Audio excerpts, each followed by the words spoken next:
بھائی مشکل ہو تو مجھ سے مانگ لینا، چاہیے ہو تو مجھے بتا دینا۔ سفید پوش آدمی بتائے گا نہیں آپ کو۔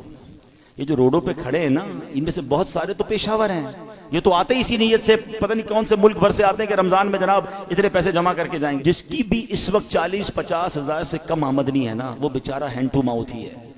وہ نہ بھی بتائے تو آپ اس کو دے دیں، اس کو ضرورت ہے۔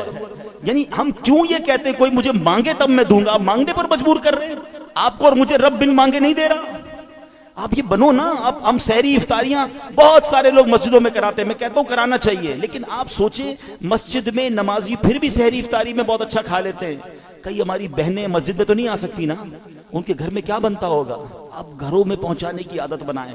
گھروں روڈوں پہ سحری افطاری ہو رہی ہے ٹھیک ہے، لیکن اس سے زیادہ ضروری ہے کہ آپ بغیر بتائے کسی کے دروازے پر، آپ کے، میں کہتا ہوں ڈھونڈنے کی بھی ضرورت نہیں ہے، آپ کے اپنے ملازمین دیکھ لو یار، آپ کے اپنے رشتہ دار دیکھ لو، اپنے پڑوسی دیکھ لو۔ 40,000 سے جس کا اسکیل 50,000 سے نیچے ہے نا، آپ اس کو راشن بھیجو گے وہ خوشی خوشی رکھ لے گا۔ یہ پچھلے دنوں کی بات ہے، ایک بھائی بتا رہے تھے ہم راشن بانٹ رہے تھے، تو ایک بندہ آیا اور اس راشن بانٹنے والے کو کہتا ہے میں اپنے بہنوئی اپنے داماد کے ساتھ آیا ہوں، اس لیے ابھی تو میں آپ سے راشن نہیں مانگ رہا، میں تھوڑی دیر بعد آؤں گا تو مجھے دے دینا۔ اور اس نے دیکھا کہ وہ چھوٹی کون سی گاڑی ہوتی ہے، FX، بولے اس گاڑی میں آیا تھا حالانکہ، مگر اس کو بھی راشن کی ضرورت تھی۔ سب لوگ ہینڈ ٹو ماؤتھ چل رہے ہیں، غریب آدمی کے پاس فروٹ لینے کے پیسے نہیں ہیں۔ ہم میں سے کئی لوگ ہیں جن کے گھر میں روز فروٹ آتا ہے، شاید روز گوشت اور چکن بنتا ہے، ہمیں تو شاید گوشت اور چکن کا دام بھی نہیں پتا، ہم میں سے کئی لوگ وہ ہیں، مگر پوچھیں نا غریب آدمی سے، ہفتہ گزر جاتا ہے، اس کے گھر میں بھی روزہ ہو رہا ہے، اس کے گھر میں بھی افطار ہو رہی ہے۔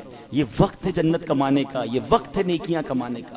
آپ ایسے گھروں میں آپ لفافہ بنا کے پیسے بھجوا دیں، کوئی مسئلہ نہیں، 15-20 ہزار روپے بھجوائیں گے، وہ آپ زکوٰۃ نہیں تحفہ کہہ کے بھیج دیں، لیکن انشاءاللہ آپ دیکھیں گے چہروں پہ مسکراہٹیں آئیں گی، لوگوں کی عید اچھی ہوگی، لوگوں کی رمضان اچھی ہوگی۔ یہ وقت ہے اور یہ صدقہ ہماری قبر کو روشن کرے گا، ہمیں انشاءاللہ ان دکھیارے مسلمانوں کی مدد کریں گے، نہ جانے ہمارے کتنے غم دور ہو جائیں گے۔ اور پھر ایک اور پرابلم، ہم جو بچ جاتا ہے وہ کیوں بانٹتے ہیں؟ کھانا بچ گیا تو غریب کو دے دیں۔ اس بار ایک پلان کیجئے گا، آپ بے شک 100 آدمی کو افطار نہ کرائیں، آپ اپنے گھر میں جو افطار کرتے ہیں نا، سب سے پہلے آپ کی افطار سے پہلے افطار نکالیں اور وہ اپنے ملازم کو دیں، وہی افطار وہ پہلے کھائے، آپ کے ساتھ یا تو بیٹھ کے کھائے یا کم از کم وہ تو کھائے جو آپ کھا رہے ہیں۔ ہم جو بچتا ہے وہ اس کو کھلاتے ہیں، جو پھینکنے کا ہوتا ہے وہ کپڑا دیتے نہیں۔ اللہ ہمیں کیسا دے رہا ہے اور ہم اللہ کی راہ میں کیسا دے رہے ہیں۔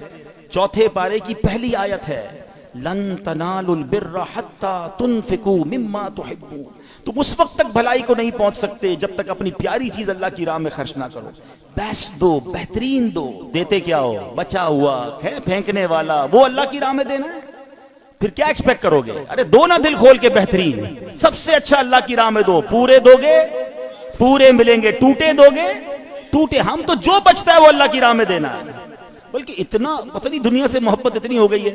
ابھی اگر مسجد کے لیے اعلان ہو نا چندہ دیں، چلو سخاوت کا آج ذہن بن بھی گیا، بھائی 100 روپے دینے، 500 روپے دینے، پرس نکالا، 2 100 کے نوٹ ہیں، ایک کڑک والا ایک پرانا پھٹنے والا۔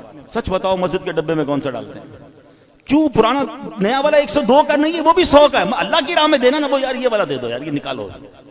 کمال ہے یار، اپنے بچے کے لیے برانڈڈ چیز لینی ہے، اللہ کی راہ میں پھینکنے والی چیز دینی ہے۔ اللہ دل دیکھتا ہے، اللہ کو تھوڑی چاہیے ان چیزوں کی، اللہ کی بارگاہ میں تھوڑی جاتی ہے میری چیزیں، وہ دل دیکھ رہا ہے کہ یہ بندہ جب بھی میری راہ میں خرچ کرتا ہے جو اس کے کام کا نہیں وہ خرچ کرتا ہے، کہیں ایسا نہ ہو کہ اپنی رحمتوں کو وہ روک لے۔ تم دل کھول کر خرچ کرو، وہ تمہیں اپنی ہماری اوقات سے بڑھ کر پہلے بھی عطا فرما رہا ہے اور عطا فرمائے۔ ایک روایت بھی ایسی ہے جسے قدسی ہے، اے ابن آدم گن گن کر خرچ نہ کرو ورنہ وہ رب کریم بھی تمہیں گن گن کر عطا فرمائے گا۔ جب وہ بے گنے دے رہا ہے، میری اوقات سے بڑھ کر دے رہا ہے، تو بانٹو نا۔ بھائی زکوٰۃ پوری ہو گئی، بھائی ہم نے حساب کر لیا اب اور نہیں دینے، ارے بھائی نیکی کا کام آیا دے دو، کوئی بات نہیں، اللہ بھی تو دے رہا ہے۔ زکوٰۃ سے اوپر دینا منع تو نہیں ہے، صدقہ دینا منع تو نہیں ہے۔